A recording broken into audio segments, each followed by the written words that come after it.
They borrow the trust in one relationship long enough to earn our own trust in a new relationship. It went from who are you and how can you help me to where do I wire you the money?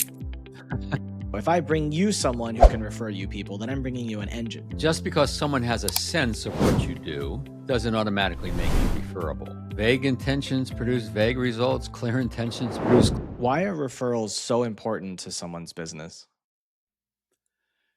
Why are they important? Well, for a lot of folks, it's actually how their clients or customers prefer to meet them. Different businesses are different, obviously, but particularly in professional services,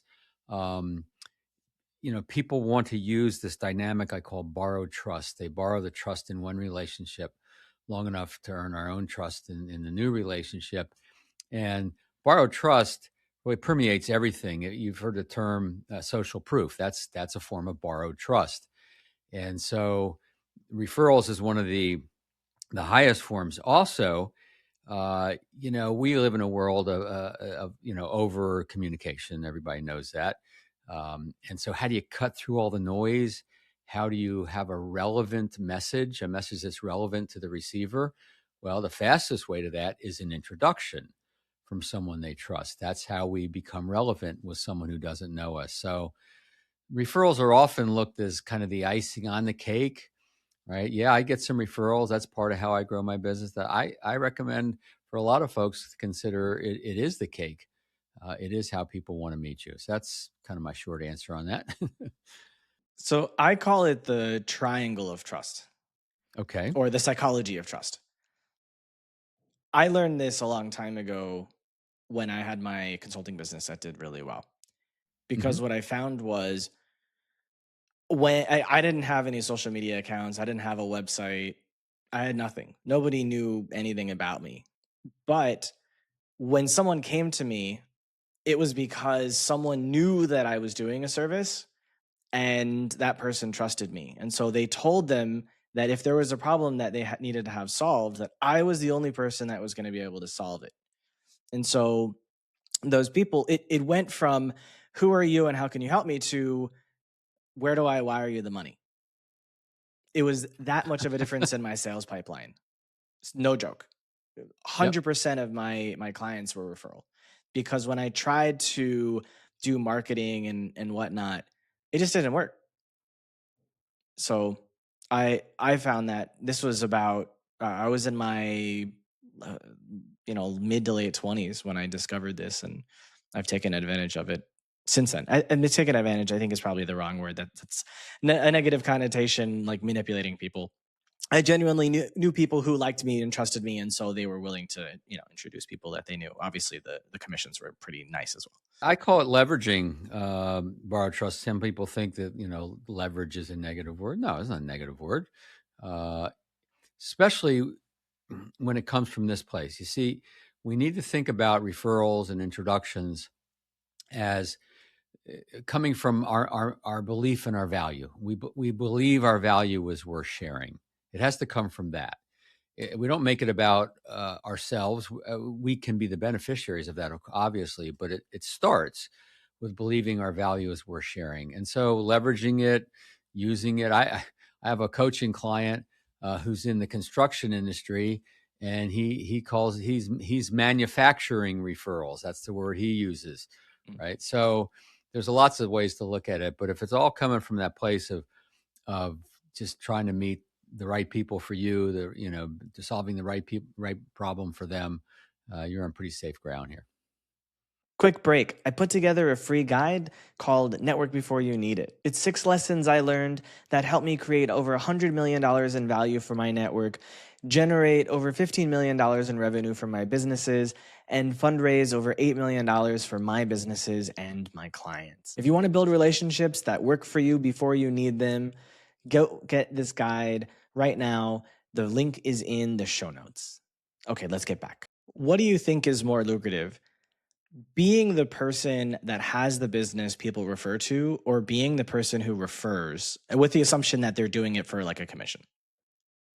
Oh, well, I guess it depends on the numbers. I mean, generally speaking, the person who's receiving the referrals should theoretically, if pricing is right, everything is right, should be the one who's receiving the biggest benefit for that.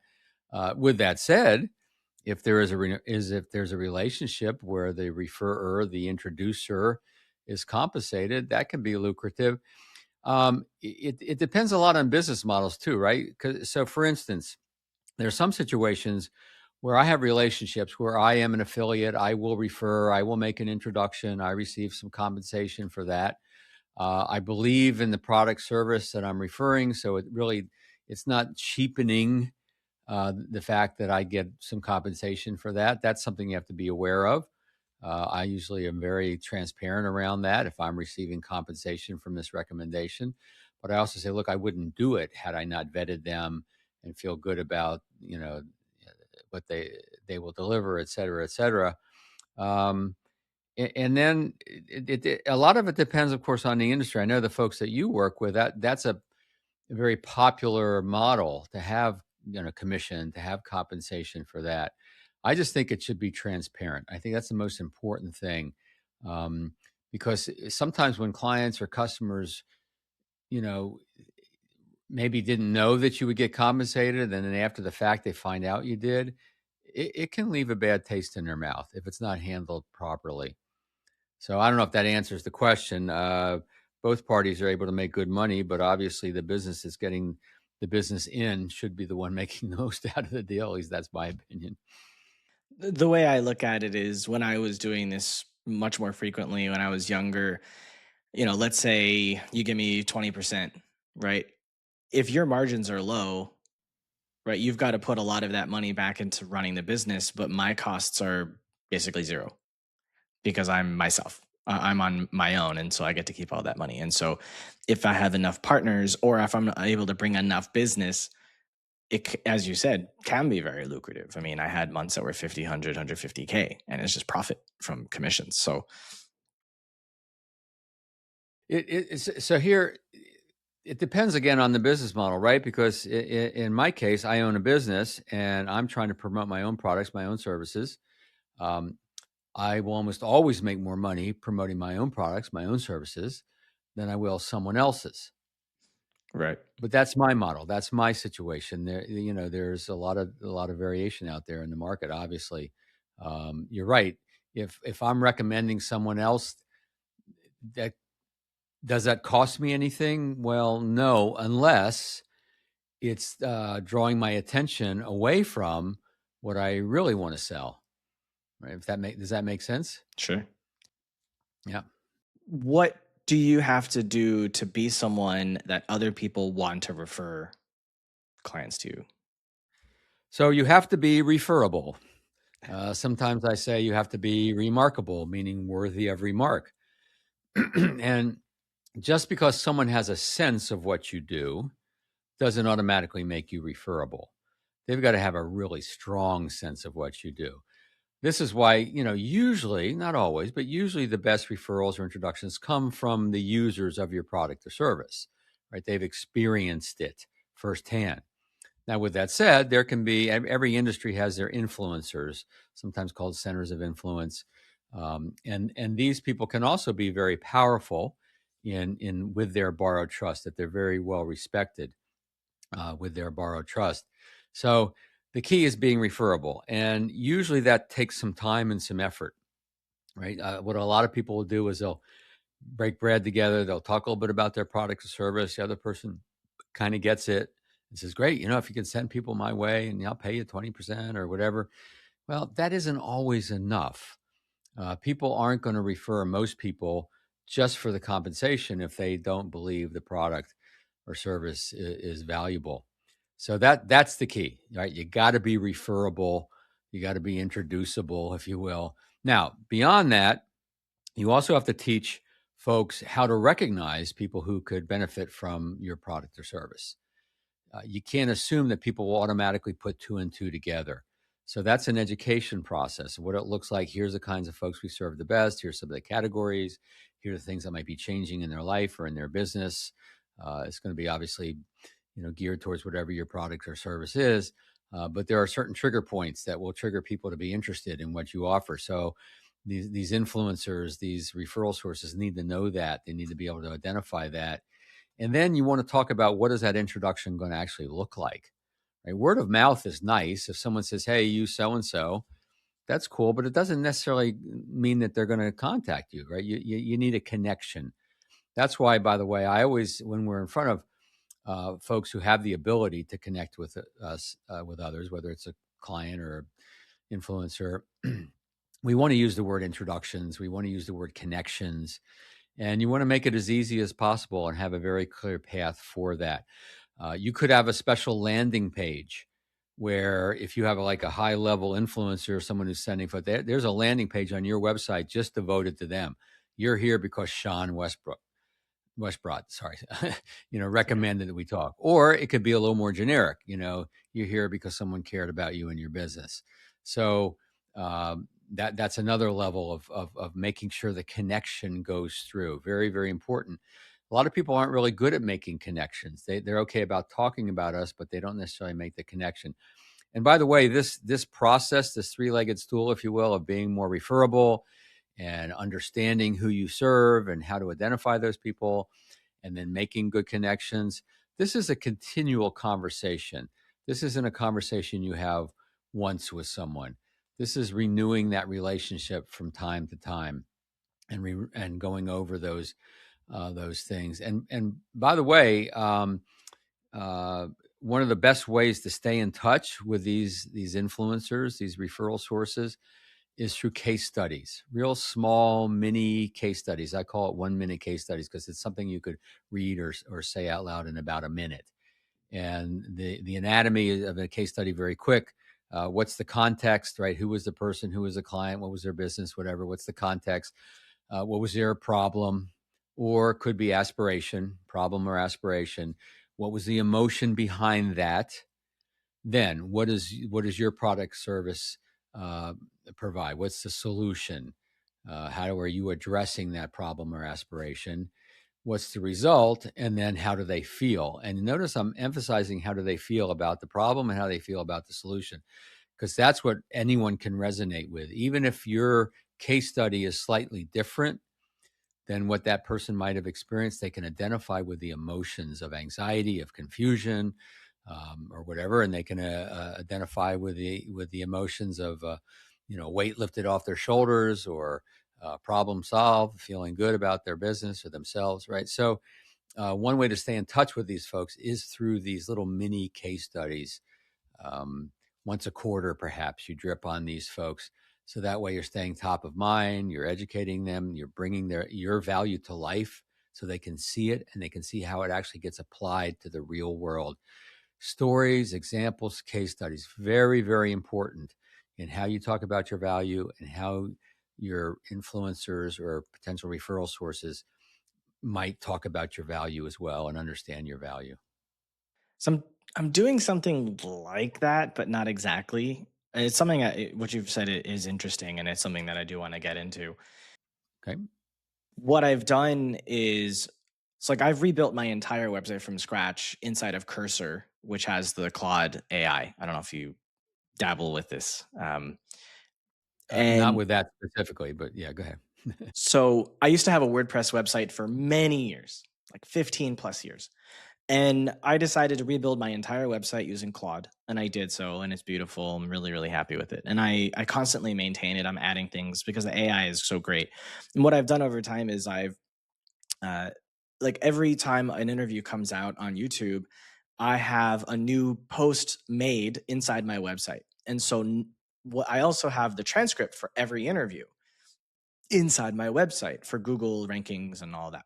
And basically, Claude has access to every word that's ever been said by me or one of my guests on the podcast over the last 6 years.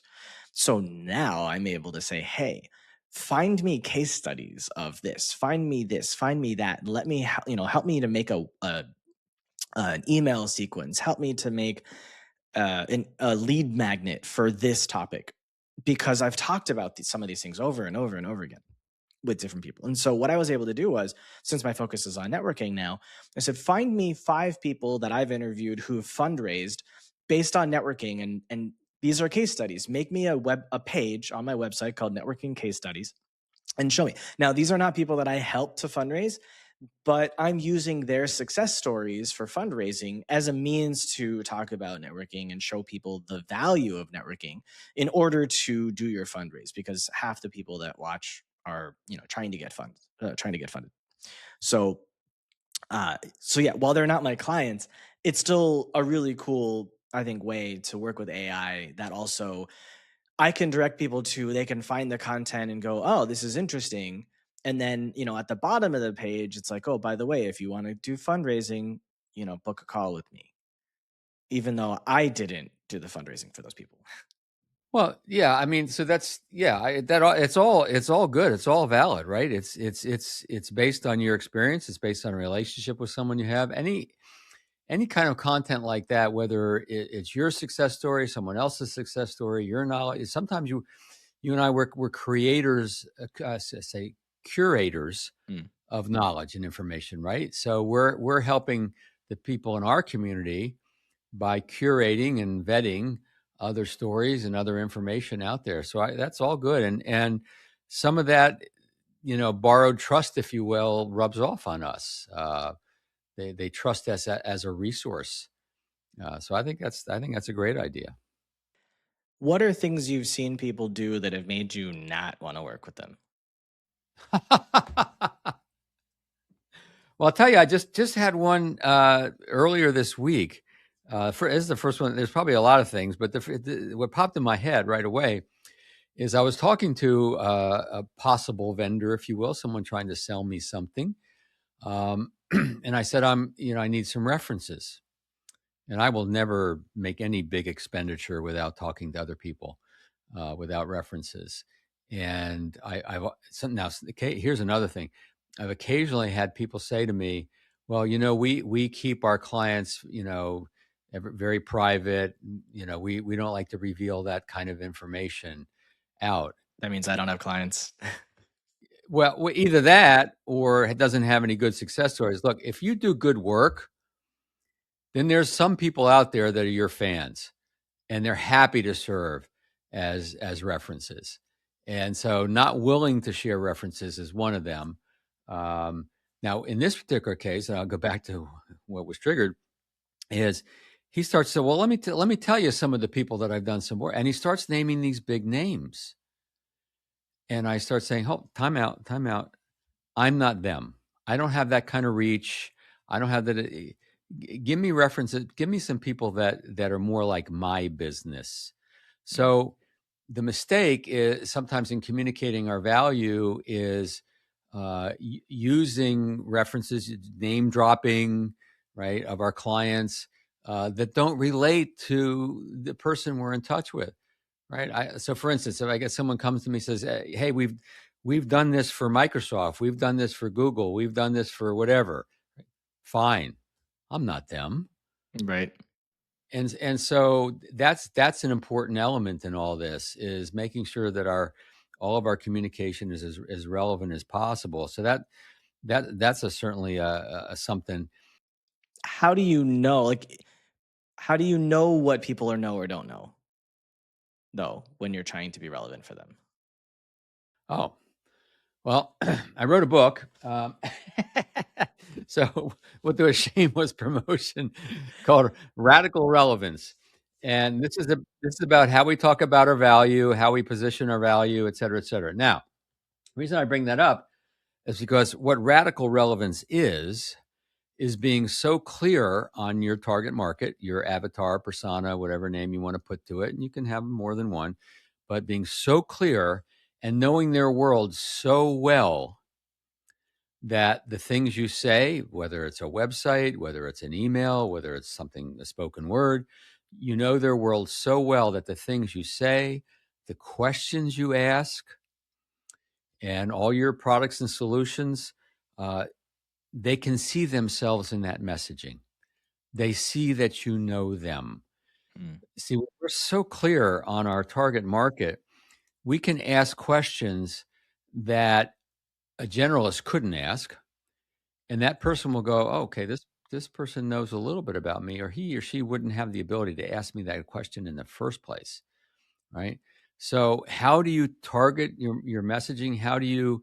It starts with the who, right? Simon Sinek did a big YouTube, not YouTube, Yeah. TEDx talk. Start with the why. Well, the why is important. Our why, what motivates it, it is important, true. And what you already know your what, you already know what you do. So when it comes to messaging and when it comes to referrals and when it comes to all this we're talking about here, it's the who. The who will drive everything. When you're crystal clear on the who, then you know what to say and you know what questions to ask and you know what products to develop and you know how to charge for them and you know who are the influencers that can reach that community, et cetera, et cetera, et cetera. So a lot of people don't talk about that enough, I don't think. A lot of the why. Why do you do it? Okay, that's good. That's important.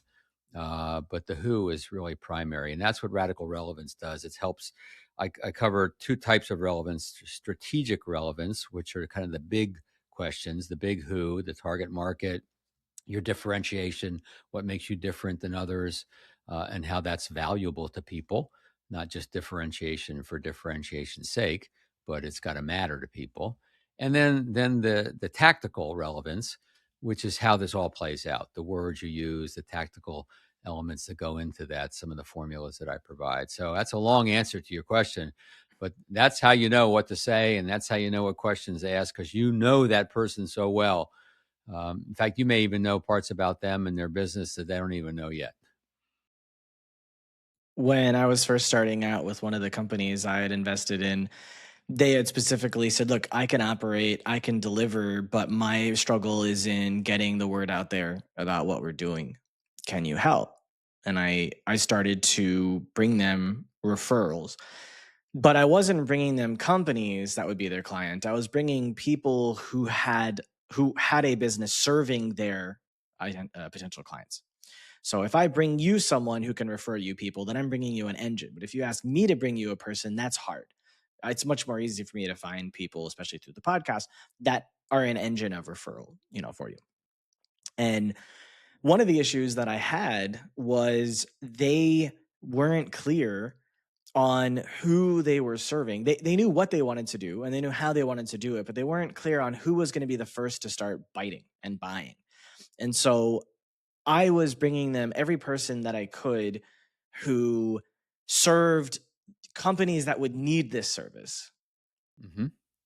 Then a lot of the referrals broke down and nothing ever happened because they weren't clear which of their clients would be an actual fit and likely to convert. And that was a huge point of contention for us. It took a long time to get through.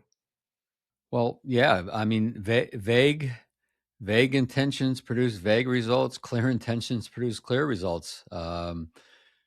Yeah, and so you were operating in a vague area because they were operating in a vague area.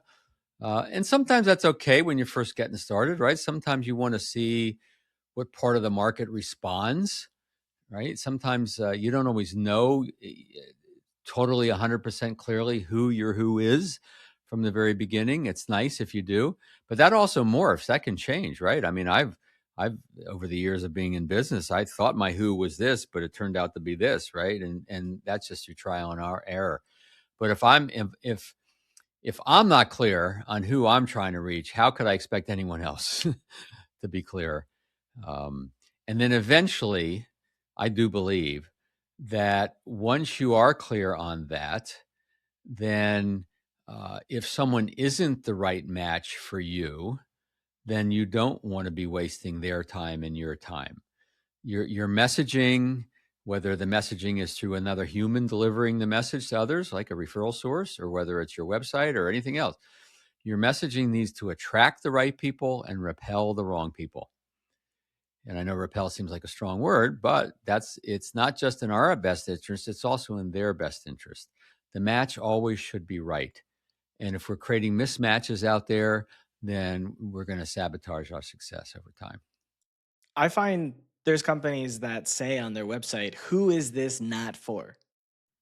Mm-hmm. So people self-select them out from the contact forms and all of that. So they basically say, "Oh, I'm not a fit for this, so I'm going to walk away." And then there's other ones that say this is who it's for, so that you self-select so that you're more likely to enter the funnel. Yeah, it's a question of tactics, so and which one's going to work the best for you, right? If you let's say so the people who are saying this is who it's not for, I suspect have run into a problem, right? Too many of the wrong people are reaching out to them, right? They describe what they do. They're trying to attract the right people and not attract the wrong people, but maybe the messaging isn't clear enough, or maybe people think there's an exception where usually people who get to that point where say, look, this is not for you if that's probably born out of a problem that they've had before. Um, but either one, I think it's all fine. People want to be clear they're making the next step. Now, you can have more than one persona, by the way. You can have 2 or 3. I don't recommend having more than 3, but you could have a splitter page that says, if you're this, click here. If you're this, click here. If you're this, click here. Not necessarily that language, but you get the idea. And then everything else on your site, once they click, is then devoted to them. And so then you're asking the questions, you're telling the stories, you're using the case studies, all the various things, how you talk about your product, service, et cetera, is geared towards that specific person. The challenge is if we have more than one target market or more than one persona, the challenge is how do we create a general message that'll encompass all 3? And what happens is that usually it's very weak. Yeah. So what we need to usually do pretty quickly is get them to, self-identify where are they and who we serve, and then give them all the information after that. Um, Otherwise, we run the risk of just having our message being too watered down, too weak, and it's not attractive to anybody. What's another thing you've seen that has made you instantly run away from someone? I'll tell you, as someone who's too aggressive in the referral introduction process, or if they're just generally aggressive with me, then I know that's good chance that's how they might be with someone else, and I've got to be careful about that, right? If my nature isn't aggressive and my product service doesn't need or want or wouldn't benefit from an aggressive approach, then I got to stay away from someone who's going to be overly aggressive, because they're representing me in some form, even if they're not an employee, they're still a representative. And so usually what I'll do is I'll talk through what, if you do identify someone, let's talk about how you introduce me. Let's talk about the methodology. Let's talk about all of that. If I, or vice versa, if I'm introducing to them, I want to know what their process of follow-up looks like. And if I feel comfortable with their process of follow-up, then I'm more likely to do it. So this is all about really that sometimes overused word, but important word, trust. We do have to trust the process, their process, and if we don't, then if something that feels off, then it probably is off. I remember a wise person once said to me, he says, I will only do business with people that I would do a business with. I'm not going to say this very well, but I would do business with them on a handshake. He says, it doesn't mean I'm just going to rely on the handshake, right? I will have the agreement. I will have the details outlined. But if I feel comfortable enough to do it on a handshake, then I know then that's a relationship worth exploring. And so that's always been a kind of a bit of a barometer for me in terms of who I do business with. Would I do it on a handshake? I may not, right? It may be too much at stake to do it on just a pure handshake. But would I be inclined to? Okay, that's a relationship worth pursuing. So that's been a nice barometer for me. Yeah. I once interviewed a guy who said, I'll only hire people who I want to have a beer with. Well, I don't know if that's a good barometer, right? Because Uh, well, I get where it's coming from, right? I need to feel comfortable with them. I need to be able to have a conversation with, and I get okay. I accept that, and I also know there's a lot of different personalities out there, right? And we need different personalities to fill different roles within our business.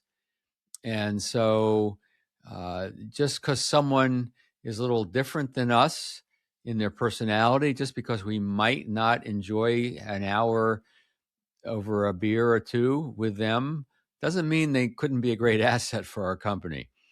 So, I mean, I get the idea. I get the kind of the energy behind that. But we also have to be careful not to just hire people like us, right? That's a big mistake, to hire people like ourselves. We have different roles to fill, and we have to respect that. So, what's the most important thing you've learned in your life so far? Ha! I've been around a long time. I've learned quite a bit. A couple of things. Number one, and this is actually, I gave this lesson to my daughter and son-in-law at their wedding when I was doing the wedding toast, the father-daughter wedding toast. And I said, only fight honorable battles. And I've learned that when this is interpersonal, this is business, this is with employees, right? When we need to be right in certain conversations, when we need to quote unquote be right and win the conversational battle, we're usually diminishing the relationships. And so that's a lesson I've learned. I'll tell you another one.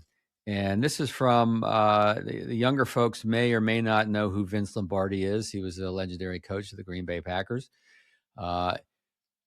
His quote that has stayed with me for most of my life is, "Fatigue makes cowards of us all." And so there was a time in my business where I was just traveling like a maniac. I mean, I was on the road all the time and giving a lot of speeches and consulting. And quite often I'd be on an airplane ride, maybe going home tired, right? And negativity would start to infiltrate. And I'd be negative about this, that, the other thing. And then when I heard that quote, I go, okay, so now when I find myself in a negative space, it's usually because I'm tired. And that awareness makes a huge difference, right? It's like, okay, I'm not going to entertain that negativity. I'm just tired, right? Fatigue makes cowards of us all. So our energy is very important in this business. Thanks for watching. If you liked this insight, I've handpicked another video for you right here on the screen. For more actionable strategies that get you real results, hit subscribe.